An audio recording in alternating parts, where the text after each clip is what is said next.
Bendiciones a todos los hermanos que están del otro lado. Estamos en vivo en la Predicadora, en la FM 94.1, compartiendo la fe del Evangelio. Y podés estar comunicándote al programa, dejando tu pedido de oración al 11 60 39 33 75 o al 60 71 38 45. Estamos deseosos de recibir tu petición para estar orando por vos en la necesidad que tengas. Te damos gracias desde ya por estar sintonizando la radio, por estar en las plataformas de redes sociales y también por la plataforma de YouTube para compartir el mensaje de la palabra del Señor.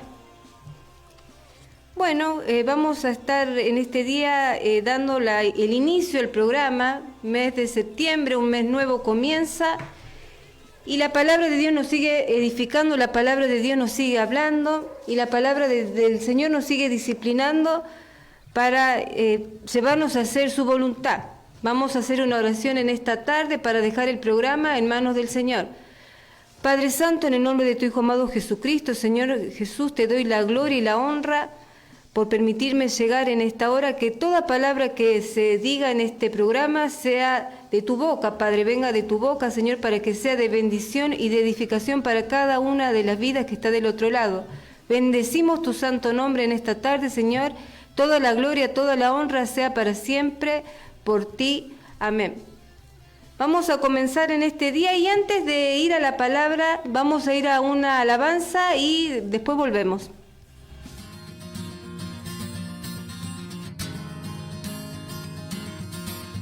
Has oído tal vez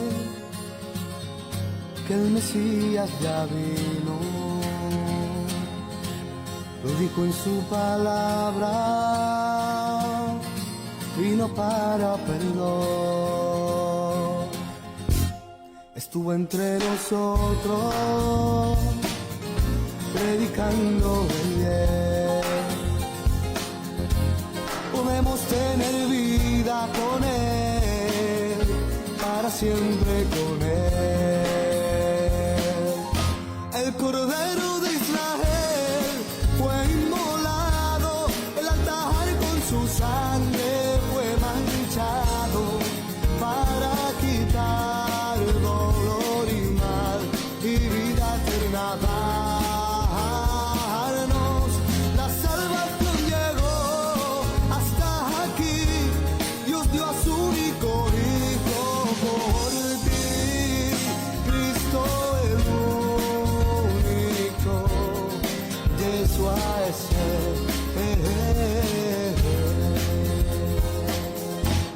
Si has oído tal vez que el Mesías ya vino, lo dijo en su palabra, vino para perdón, estuvo entre nosotros, predicando el bien,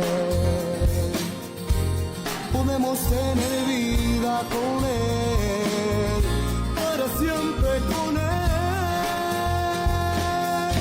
El Cordero de Israel fue inmolado, el altar con su sangre fue manchado, para quitar dolor y mal y vida eterna darnos. La salvación llegó hasta aquí, Dios dio a su único Hijo por ti, Cristo el único,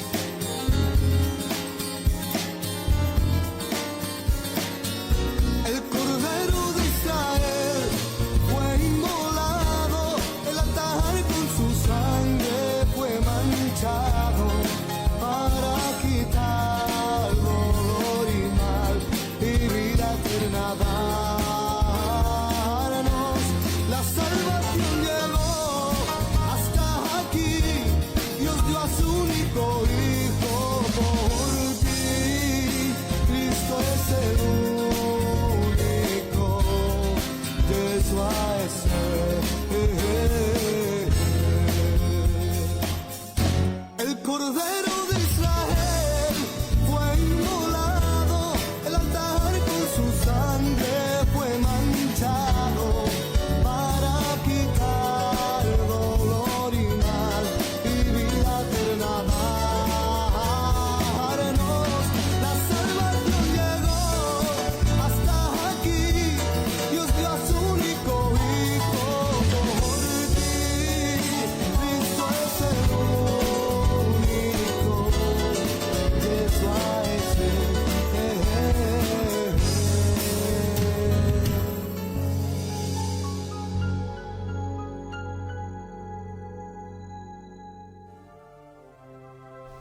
Bueno, seguimos con el programa en esta tarde de septiembre, inicio del mes, y vamos a comenzar con la palabra y vamos a hablar un poco acerca de lo que es el sufrimiento, ¿no? En estos tiempos que estamos pasando, vamos a hablar acerca de cómo nosotros tenemos que resistir en el momento de la prueba. ¿Qué nos dice la palabra de Dios? Nosotros sabemos que tanto cristianos como no cristianos sufrimos en este mundo. Pero ¿qué nos dice la palabra de Dios?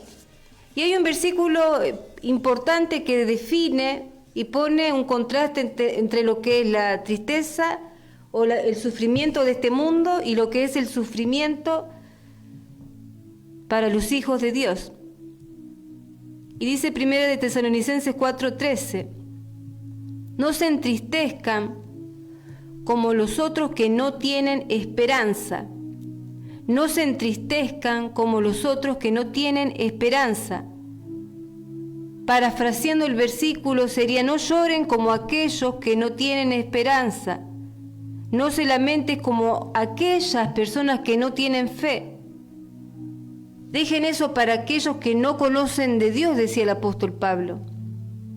Nosotros tenemos una esperanza viva y por eso cuando pasamos por el valle, sea el valle que sea de enfermedad, de aflicción, de opresión, nosotros tenemos que estar con gozo porque nosotros tenemos una esperanza que es viva, una fe viva y una esperanza viva.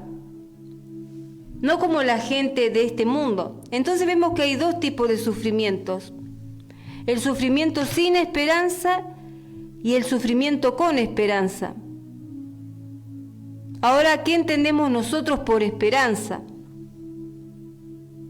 Y la respuesta es individual para cada quien. Cada quien tiene que dar su respuesta acerca de lo que es la esperanza. ¿Qué entiende por esperanza? Porque la respuesta, ¿por qué es individual, particular de cada persona? Porque la respuesta va a depender de nuestra manera de ver y de entender la vida. Algunos esto le llaman como visión. De la manera que yo entienda y perciba la vida, voy a definir lo que es la esperanza. Ahora, si usted no tiene a Cristo, su esperanza está puesta en las cosas terrenales, su esperanza está puesta en los hombres. Ahora, si nosotros tenemos a Cristo, nuestra esperanza está puesta en las cosas de arriba. Aquel que está pendiente de las cosas terrenales, enfocado en lo que es terrenal, su esperanza está puesta en los deseos de su alma y en la vanagloria de la vida.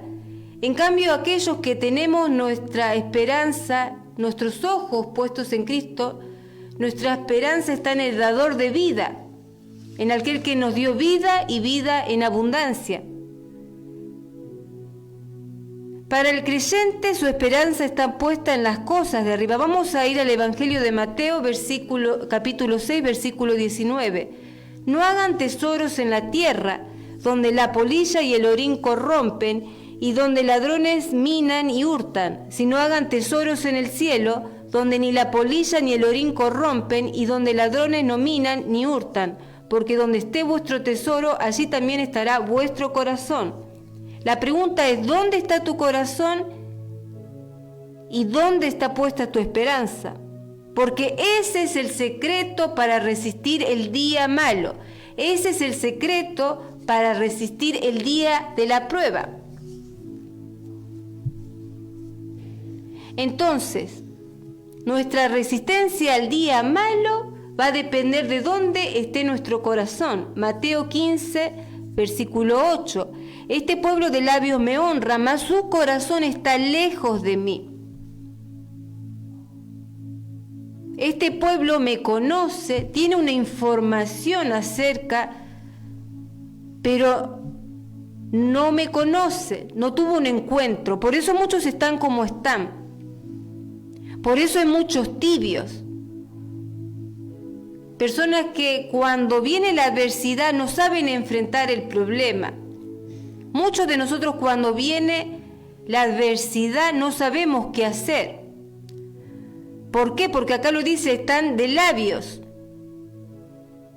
Por eso muchos no perseveran en la fe, porque su corazón no está firme, su corazón está endeble con las cosas de arriba, con las cosas espirituales, con las cosas de Dios. Y están firmes en las cosas terrenales. Estamos muchas veces endebles, no firmes en la roca. Y así es como que se supone que nosotros vamos a enfrentar la adversidad que toca a nuestra puerta. ¿Cómo se supone que yo voy a enfrentar la adversidad si mi corazón no está arraigado a la roca? Se te va a hacer muy difícil. ¿Y por qué se nos va a hacer muy difícil? Porque con nuestra fuerza no vamos a poder con la adversidad. Necesitamos recibir esa fuerza que no tenemos y que solamente viene de Dios. Pero ¿y cómo voy a recibir esa fuerza si estoy titubeando y dudando de la promesa de Dios? Si estoy dudando de la providencia de Dios en estos tiempos que corren. La fe se manifiesta en medio de la adversidad, en medio de la aflicción, creyendo que Dios va delante de nosotros. Y a decir verdad, todos nosotros pasamos por estos momentos críticos, por momentos de que a veces de incertidumbre más que otra cosa, otros de cansancio, otros le tiene la enfermedad, le tiene oprimido. Todos pasamos en ese valle de adversidad. Pero cuando la victimización, el pobrecito yo, cuando el desaliento, el negativismo, el pesimismo sale de nuestra boca, se aflora en nuestra boca, es un claro indicio de que algo está pasando en nuestra comunión con el Señor. Algo está pasando en nuestra conexión con el Señor. Hay algo que no está bien. Cuando hay un síntoma crónico de enfriamiento espiritual es porque en algún momento se está descuidando esa conexión con el Padre Celestial. Y si así es, si es tu caso, entonces es porque necesitas un encuentro con el Señor. ¿Qué se va a dar a través de qué? ¿Cómo vamos a tener nosotros si nos estamos enfriando? El Señor tiene que hacer algo, somos sus hijos. El Señor a sus hijos va a disciplinar, va a corregir, lo va a moldear a su carácter. Entonces, ¿qué va a usar el Señor? ¿Qué va a usar el Señor para hacernos despertar del sueño? Va a usar las pruebas justamente y la adversidad precisamente. Eso es lo que va a usar el Señor para que nosotros tengamos ese encuentro con Él. Para que nosotros lo conozcamos personalmente. ¿Y por qué la adversidad? ¿Por qué con la aflicción? ¿Por qué con la tribulación? ¿Por qué el Señor puede usar estos días, estos meses decisivos de recesión en la sociedad económica? ¿Por qué el Señor puede usar estos momentos para activarnos en la fe? Porque Él mismo dijo en Juan 16:33, en el mundo tendrán aflicción, pero confíen, yo he vencido al mundo. Entonces nosotros cuando pasamos por una adversidad, sea cual fuere, tenemos que entender que en el sufrimiento que Dios permite en nosotros hay un propósito. ¿Cuál es el mensaje del día de hoy? Que en todo lo que Dios permite no hay despropósitos. En todo lo que Dios permite en nuestra vida no hay despropósitos. ¿Por qué estoy pasando por esto? Sos un hijo de Dios, recibiste a Cristo en tu corazón, saliste del mundo, fuiste escogido por Dios. Bueno, en lo que estás pasando no hay despropósito. Necesitas que se te revele la palabra de Dios para ver por qué estás pasando lo que estás pasando. Es por eso que el Señor no quiere que nos encerremos en el dolor ni en el problema. ¿Y cómo hago? Si parece que el problema me ahoga, parece que no encuentro la salida. ¿Qué quiere el Señor con esto que está permitiendo? Con esto que parece tortuoso, que a nuestra carne, nuestra debilidad humana le parece que no vamos a poder salir. Hasta muchas veces cuando la adversidad es muy apremiante no nos da ganas ni de leer la Biblia. Pero ¿qué es lo que quiere el Señor con esto? Nosotros no podemos sacar nuestros ojos de Cristo. Algún propósito tiene que haber. Yo fui comprado a precio de sangre, entonces tiene que haber algo detrás de esto que estoy pasando. Es que nosotros tenemos que cambiar la perspectiva desde donde miramos la adversidad. Todo pasa desde la forma en cómo miramos lo que nos está pasando. Siempre considerando que somos hijos redimidos de Dios, siempre con el enfoque en la paternidad, que somos hijos, siempre enfocados, no en que Dios está lejos, allá en los cielos, no en el enfoque de que tenemos un Padre amoroso, un Padre celestial, al cual podemos acceder en oración y preguntarle: Padre, ¿por qué estoy pasando por esto? Padre, ¿qué quieres de mí, Señor? Padre, ¿qué me quieres enseñar? ¿Qué quieres que aprenda, Padre, a través de esto que estoy pasando? Enséñame, Señor. Hablar con nuestro Padre Celestial. La paternidad está dormida. No vemos a Dios como nuestro Padre Celestial. Lo vemos lejos allá en los cielos, no tenemos esa comunión. Y nosotros tenemos esa comunión con Dios de padre a hijo, de hijo a padre. Y tenemos que hablar, preguntarle. ¿Para qué? Para aprender a ver la adversidad desde otro enfoque. Ver no solamente el problema, ver la pantalla completa, ver el contexto completo de dónde está el problema. No solamente el problema en sí, sino el contexto. El contexto de que nosotros somos hijos de Dios, el contexto de que nosotros fuimos llamados a servir a Dios dentro del contexto en donde el Señor nos llamó. Sea independientemente que estemos sirviendo o que no estemos sirviendo, nosotros todos tenemos un contexto, un panorama. Miremos el panorama completo de la situación en la que estamos. ¿Qué podemos hacer nosotros? ¿El Señor a qué me quiere llevar con esta adversidad que estoy pasando? Todo depende del lado donde se mire el problema. ¿En qué área tengo que crecer? Conozco a Dios hace tanto tiempo, X cantidad de tiempo. ¿Qué quiere el Señor? ¿Qué quiere potenciar en mí? ¿Qué don quiere despertar? Me quiere despertar de algo y usa esta adversidad. Aunque a muchos no les guste escuchar eso, el Señor va a permitir pruebas, va a permitir circunstancias, porque algo quiere hacer nacer en nosotros, algo quiere despertar.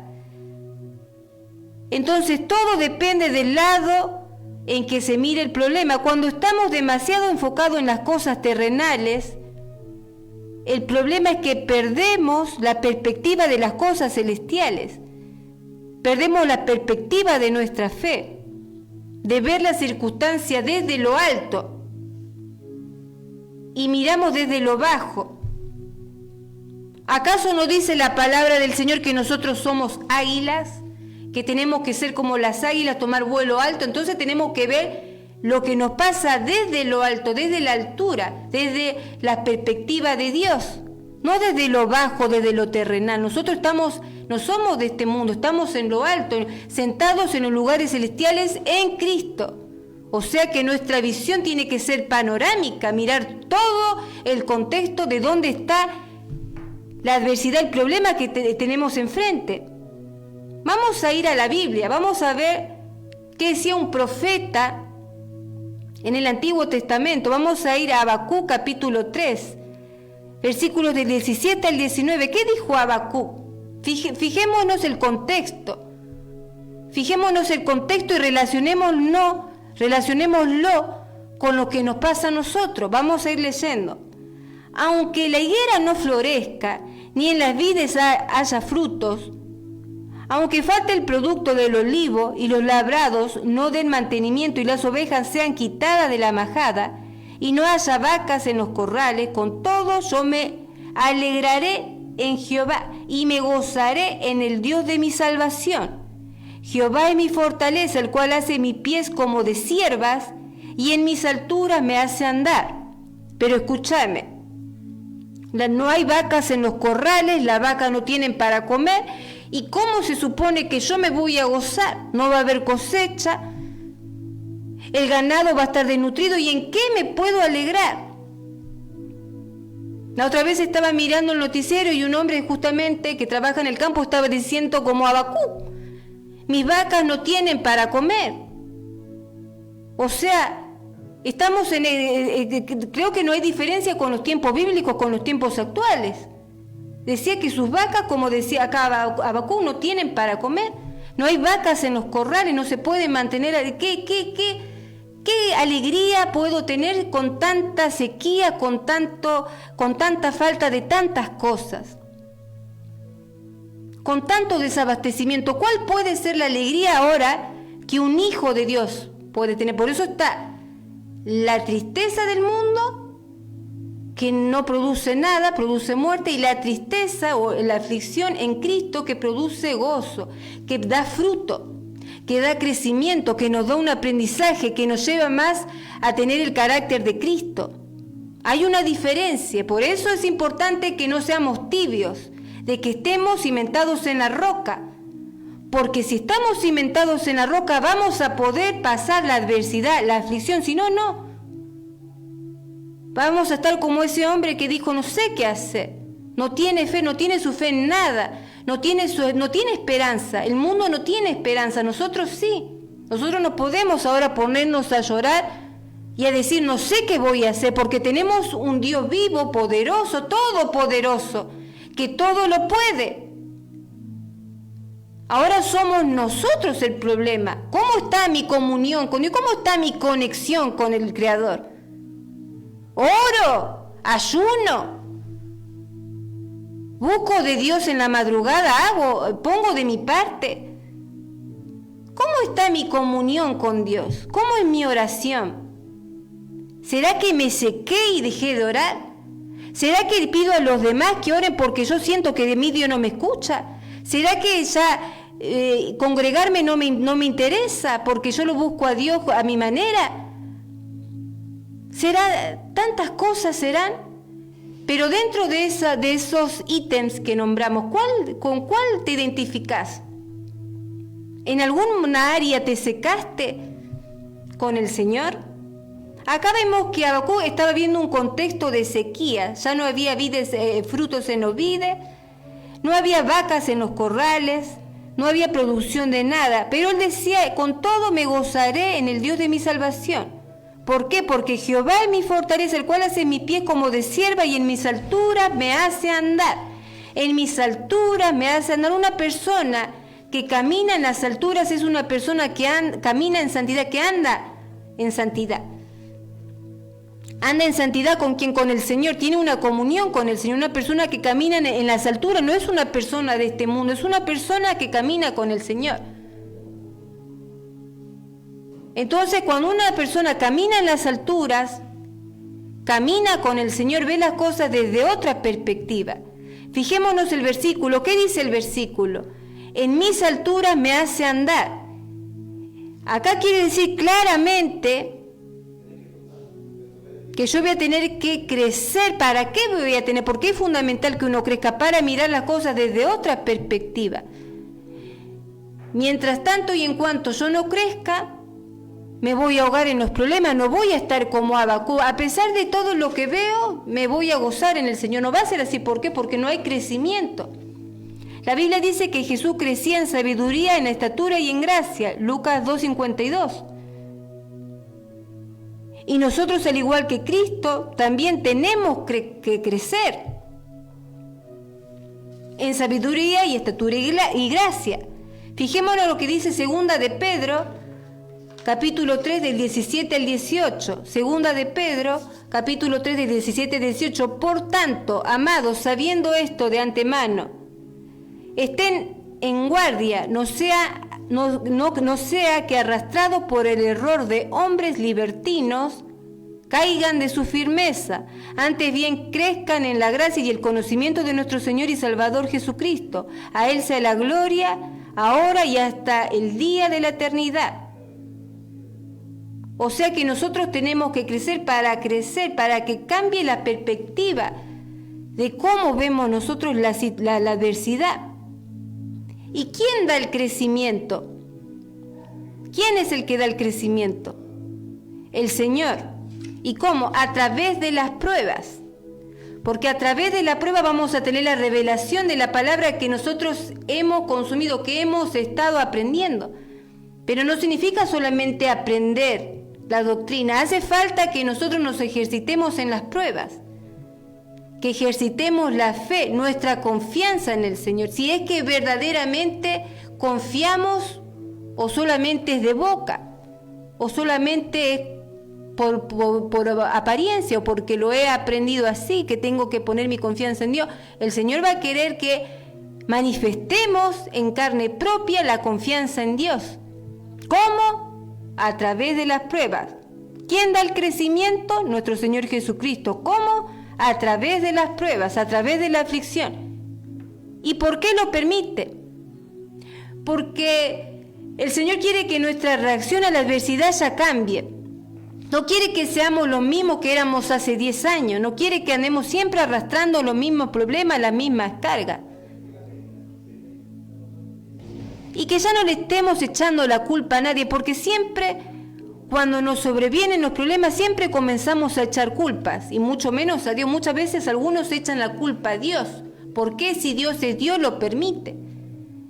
Entonces es importante que de la adversidad nosotros aprendamos ¿a qué? A conocer a Dios.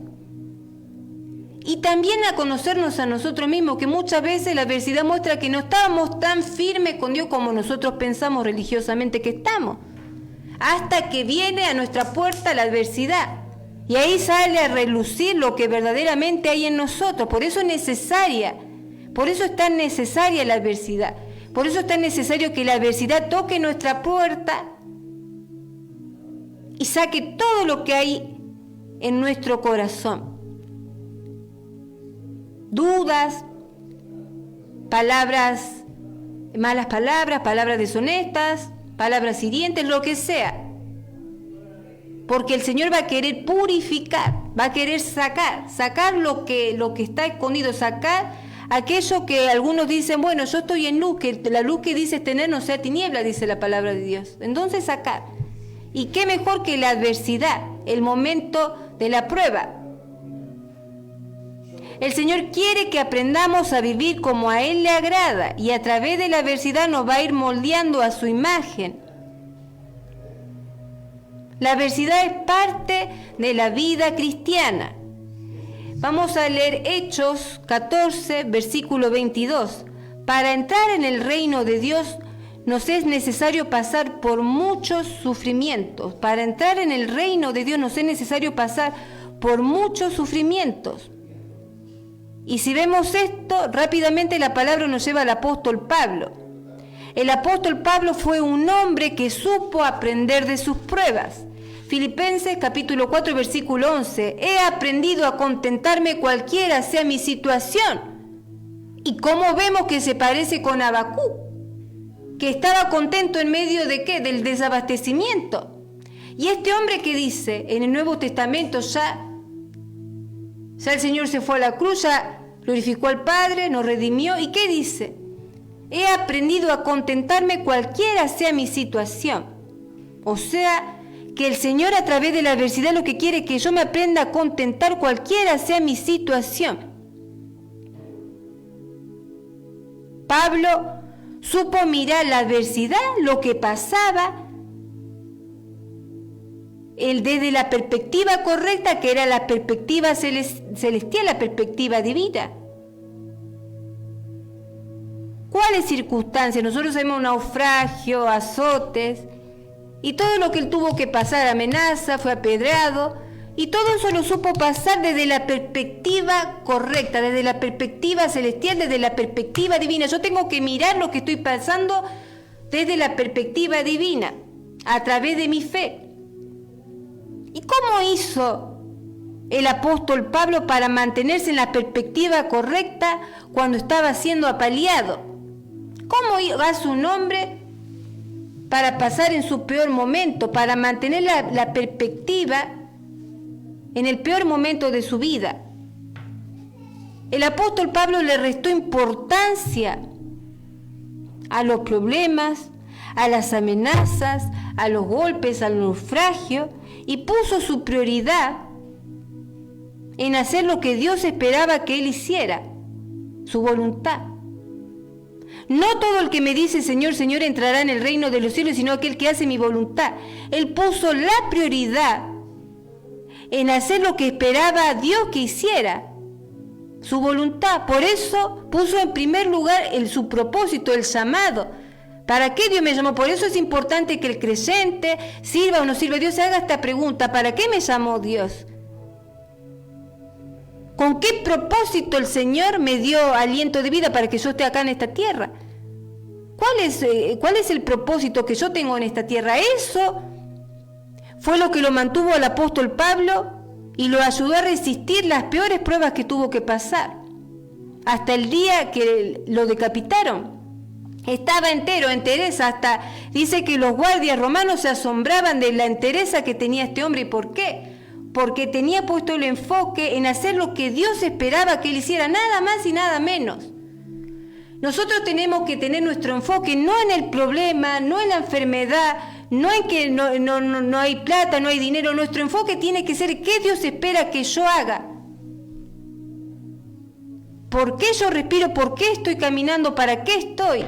Siempre he puesto el enfoque en el propósito, y mientras mantengamos nuestro enfoque en el Señor Jesucristo, en el propósito por lo cual Él nos llamó, vamos a poder atravesar cualquier circunstancia. Nadie se va a ahogar, nadie va a pensar en el suicidio, ni nada. ¿Por qué? Porque el Espíritu Santo de Dios lo va a llevar ¿a qué? A elevarse sobre los problemas, como decía recién Habacuc.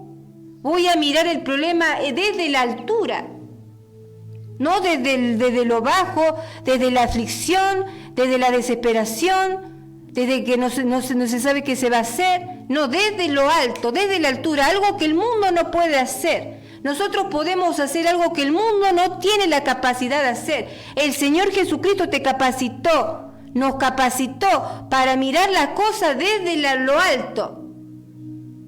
Pero nosotros siempre enfocados en los anhelos de nuestra alma, siempre enfocados en lo bajo, cuando el Señor nos quiere llevar a lo alto. Siempre enfocados en los placeres terrenales, en las pasiones desordenadas, cuando el Señor nos quiere ya que caminemos en lo sobrenatural, que echemos fuera demonios, que oremos por los enfermos, pero nosotros siempre perdiendo el tiempo en las cosas de este mundo. Siempre bajando de nivel cuando el Señor ya nos quiere arriba. Acá es un problema de que hay algo que está mal en nuestra comunión con el Señor. Mi conexión con Dios está mal. No estoy haciendo aquello pequeño que el Señor me está pidiendo, no lo estoy haciendo. No estoy muriendo al viejo hombre. Hay algo que el Señor me está pidiendo, morir en esta área. Y cuando viene la prueba no la paso, contesto de mala forma, y bueno, va a ser otra prueba que voy a tener que pasar años más atrás, y más pruebas, y más, hasta pasar de nivel. Nosotros tendríamos que ser ya muchos maestros, pero siempre estamos atrás, en el furgón de atrás. Pero no porque Dios le falte poder o porque la mano de Dios se haya cortado, es por nuestro propio parecer, nuestro capricho, nuestros anhelos del alma en las cosas de esta tierra. Pero este hombre de Dios supo mantener su perspectiva en su llamado, y nada más. Mientras yo me mantenga enfocado en lo que Dios espera que haga, que se venga lo que se venga. ¿Por qué? Porque el Señor me respalda, decía Pablo. Tengo el respaldo de Dios, y si tengo el respaldo de Dios, ¿qué me puede hacer tambalear? Nada.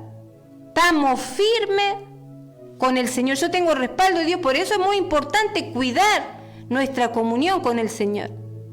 Confesar lo que tengamos que confesar, arrepentirnos, dejar aquello que nosotros sabemos que tenemos que dejar, huir de eso. Porque no hay despropósito en el sufrimiento que el Señor permite. ¿Por qué? Porque el sufrimiento que el Señor permite en nuestra vida es para ganancia. El sufrimiento que el Señor permite no es con despropósito. ¿Por qué? Porque hay crecimiento. En cambio, el sufrimiento del mundo, por los anhelos de nuestra alma, que nos arrastran muchas veces, produce muerte. Por eso en el mundo hay mucho suicidio. No logran los anhelos de su alma y ya no tienen ningún motivo de nada y se matan. En cambio, nosotros tenemos una esperanza viva, un propósito que el Espíritu Santo le hace arder cada día. Los problemas vienen, nadie es insensible, los problemas nos decaen, los problemas nos apalean, los problemas a veces nos achacan, pero hay algo, decía Jeremías, que me mantiene todavía en las cosas de Dios. Hay algo, no sé si es por mí, por mi carne ya hace rato, pero hay algo adentro, es el Espíritu Santo de Dios que me mantiene todavía en las cosas del Señor. Es por la gracia de Dios, ni siquiera es por nosotros, por nuestro esfuerzo. El Señor nos tiene ahí porque tiene un propósito. El Señor nos quiere despertar a través de la adversidad.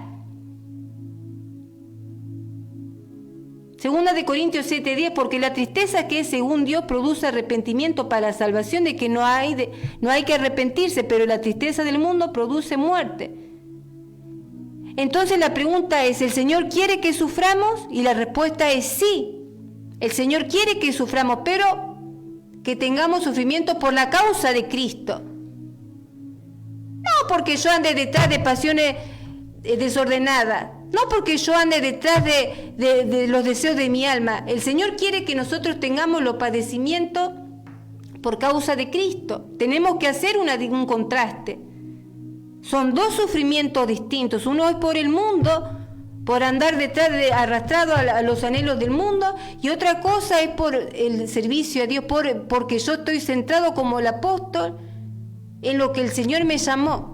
Me llamó a ser un hijo de Dios, y ser un hijo de Dios es una alta responsabilidad. ¿Y quién nos va a querer correr de ahí? El mundo, nuestra carne, el diablo van a hacer lo imposible para sacarnos de ahí.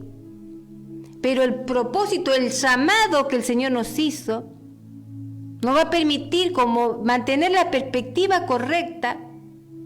Mientras nosotros mantengamos nuestra perspectiva en hacer lo que Dios quiere que hagamos, puede venirse el mundo abajo y vamos a seguir firmes.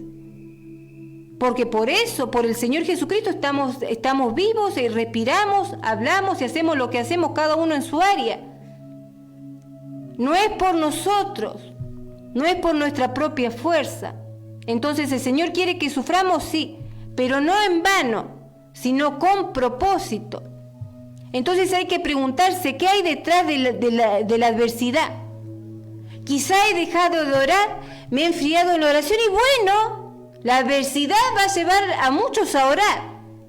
Muchos se van a convertir en intercesores. ¿Por qué? Porque en el fuego van a empezar a dar fruto. Eso sí, hay dos tipos de reacciones. Tal que reacciona y se aumenta su comunión con Dios, y aquel que viene la adversidad y se baja de la barca. Hay dos tipos de reacciones. Pero que seamos de aquellos que reaccionan para aumentar su comunión con el Señor. Y pidámosle al Señor mientras estamos pasando por esa adversidad, a ver, Señor, ¿cuál es mi don? Despierta los dones, despiértate tú que duermes, como dice la palabra de Dios, a ver qué es lo que quieres avivar en mí. Estaba dormido en el ayuno, no ayunaba más, oraba muy poco, no tenía mucha confianza. Bueno, la adversidad, ¿por qué ustedes se piensan que el Señor permite situaciones? Porque quiere que aprendamos, quiere que demos fruto, quiere que cambiemos. Si no aprendemos, no hay cambio. Nunca hay cambio, se sigue dando la misma vuelta siempre en lo mismo. Por eso el Señor permite, porque nos quiere guiar a través de la adversidad hacia un cambio. Y es ahí cuando nosotros tenemos que ver a Dios como Padre y decirle, Señor, ¿qué es lo que quieres hacer conmigo? Y el Señor dice, hijo, no te conviene esto. Te voy a tener que disciplinar para que no te vuelvas un adicto, para que no te enredes en pecado, para que no dudes de mi providencia y de mi poder. Te voy a tener que disciplinar, y la disciplina no nos va a gustar, porque a nuestra carne sí no le gusta la disciplina, la corrección. Pero la Biblia dice que Dios al que ama, corrige. Antes sin Cristo sufríamos, pero no sacábamos nada de ese sufrimiento. Solo penas, dolores, penares y dolores. Pero ahora en Cristo nosotros sufrimos para desarrollar el carácter de Cristo, para dar fruto, para que germinen los dones. No sufrimos en vano, para que la vida de Cristo aflorezca en nosotros, para dar fruto, para desarrollar de una buena vez los dones que el Señor nos puso. Cuando sufrimos por la causa de Cristo.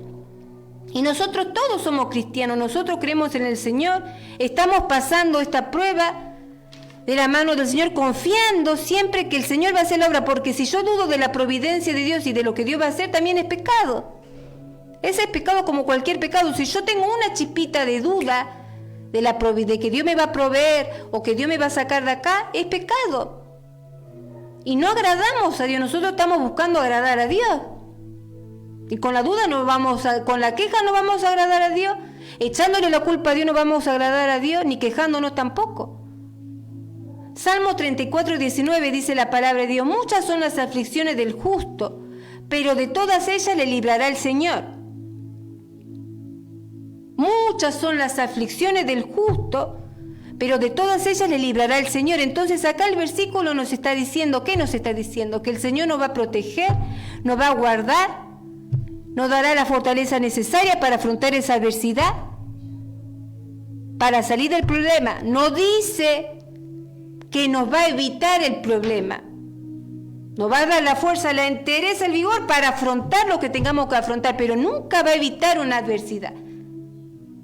La escuela de Dios es necesaria la aflicción, el sufrimiento. Hay algunos lugares que dicen para de sufrir, pero la Biblia no dice. Dice, en el mundo tendrán aflicciones. Es más, dice que nosotros tenemos que padecer los mismos padecimientos de Cristo. Porque ¿qué imagen se tiene que formar en nosotros? La imagen de Cristo.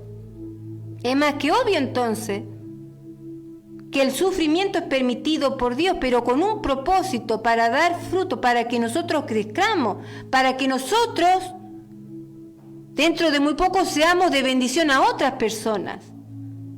No para nada.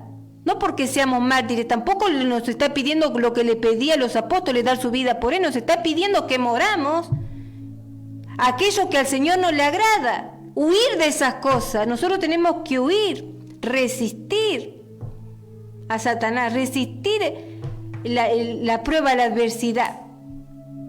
A veces nosotros como todo ser humano queremos que las cosas sean más fáciles, pero sabemos que ahora con los tiempos que corren las cosas no están así, cada día están de mal en peor. Por eso es importante y apremiante formar el carácter de Cristo, que haya cristianos que estén firmes. Y la única forma de formar el carácter es a través de la adversidad. A veces quisiéramos que las cosas fuesen de otra manera, pero estamos ya, la situación ya está en nuestra vida, ya se nos vino y no hacemos nada con tratar de evitar lo que nos está pasando. El Señor nos pide a nosotros que cerremos los ojos y evitemos la realidad. No, tenemos que estamos en una realidad, en un contexto. Abacú estaba en un contexto, no estaba en una burbuja. Sabía lo que pasaba en donde vivía, sabía lo que se venía, pero decía, con todo y lo que ve en la noticia, con todo y lo que se avecina, yo me contentaré en el Señor. Él será mi fortaleza, porque como el apóstol Pablo tenía la perspectiva correcta de hacer lo que Dios te mandó a hacer. Yo tengo que hacer lo que Dios me mandó a hacer. Después que se caiga el mundo abajo, pero mientras yo mantenga la perspectiva de hacer lo que Dios espera que yo haga, que es poner la palabra por obra, ya está. De lo demás se encarga Dios. Y si viene un terremoto, un ciclón, y de eso se ocupa Dios. Yo me ocupo de las cosas que me puedo ocupar, y de las cosas que no me puedo ocupar se va a ocupar el Señor. No nos ahoguemos en un vaso de agua. Tenemos un Dios poderoso. La mano de Dios no se ha cortado. Entonces todo depende de la perspectiva desde donde nosotros veamos el problema. Y quisiera en esta tarde cerrar el programa orando por sanidad. Sé que hay en esta etapa hay mucha gente que está enferma, mucha gente que pide oración por sanidad. Vamos a hacer una oración de sanidad. Si hay alguien que está enfermo y quiere sumarse a la oración, ahí donde está puede acompañarme en la oración. Padre Celestial, en el nombre de tu Hijo amado Jesucristo, Padre, estamos en esta tarde, Señor, buscando de tu presencia, Señor, compartiendo tu palabra, Padre. Entiendo que hay mucha gente que está del otro lado pasando por enfermedades, Padre, pasando por esa opresión, Señor Jesús. Te pido, Padre, que estés obrando en la vida de cada una de las personas que está del otro lado, Señor Jesús. Que pases tu mano de poder, Señor Jesús. Obra, Padre Santo, fortaleciendo los cuerpos, Señor. Obra, Padre Santo, trayendo sanidad en cada uno de los cuerpos enfermos. Padre, levántalo, Señor. Toca ese sistema inmunitario, Padre. Aviva, Señor, esas células, Padre. Vuelve esos cuerpos al diseño original ahora, Padre. Tú creaste el cuerpo humano, Señor Jesús. Obra en cada órgano, Señor. Trae vida, Señor. Trae vida en cada uno de esos cuerpos enfermos ahora, en el nombre poderoso de Jesús. Manifiéstate, Señor, con poder y autoridad ahora, Señor. El mismo Espíritu que levantó a Cristo de los muertos está con ellos, Padre. Levanta a tus hijos, Señor. Levanta, Padre. Sea tu mano de poder, Señor, tocando cada órgano, vivificando cada cuerpo, Señor Jesús, dando vida, Señor. Que con cada aliento que respire esté vivificando, Señor, su vida, Padre. Levanta, Señor, de todo yugo de opresión, de enfermedad, Señor. Rompe todo yugo de opresión, de enfermedad, Padre. Sácalo del cautiverio, Señor, del lecho de la cama, Padre. Dales vida, Señor Jesús, para que puedan glorificar tu nombre, Señor, porque para eso es la adversidad, para glorificar tu nombre, Señor, para ser de testimonio, Señor, de tu poder, de lo que tú haces en tus hijos, Señor Jesús. Obra ahora, Padre. Pon tu mano, Señor, en ese órgano, en esa enfermedad, Señor Jesús. No permita que las tinieblas, Señor, se apoderen, Señor, se enseñoren de esos cuerpos, Señor. No permita que la enfermedad tome lugar en esos cuerpos, Señor Jesús. Son templo del Espíritu Santo, Padre. Ahora, en esta hora, Señor, manifiéstate en esos cuerpos con poder y autoridad, Señor. Tu sangre preciosa sea limpiando toda impureza de enfermedad, Padre. Pasa, Señor, tu mano de poder. La sangre de Cristo tiene poder, Señor. Que el Espíritu Santo esté quemando toda enfermedad, Padre. Toda plaga de enfermedad. Así como tuviste con Moisés, estarás con ellos, Padre. Ni plaga tocará tu morada, dice la palabra del Señor. Ninguna plaga, Señor, de enfermedad tocará, Señor, la morada que es templo del Espíritu Santo, Padre. Toma autoridad ahora, Señor Jesús, en donde estén las personas, Señor, sean en sus casas, hospitales, Padre, obra, Señor Jesús. Trae sanidad para que te puedan testificar, Padre Santo.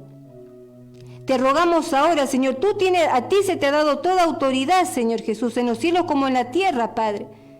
Y tú diste tu vida, Señor, para que tus hijos disfruten la vida en abundancia, vida y vida en abundancia, Señor Jesús. Te pedimos que estés obrando ahora, Padre Santo, en el nombre poderoso de Jesús. Y estas señales seguirán a los que te siguen, dice. Obras de sanidad, Padre Santo. Tu poder, Señor, se echando toda enfermedad ahora, Padre Santo. La palabra de Dios tiene poder, Padre. Tú diste tu vida en la cruz. Tus llagas, Señor Jesús, se llevaron toda enfermedad. Ahora, Padre, reclamamos esta promesa, Padre. Esta promesa de sanidad sobre cada uno de tus hijos, Señor Jesús. La sangre preciosa y misericordiosa de nuestro Señor Jesucristo derramada en la cruz, Padre, sea ahora, Señor Jesús, limpiando de toda impureza de enfermedad, Padre. Todo yugo de opresión ahora, Padre, sea desarraigado de su vida.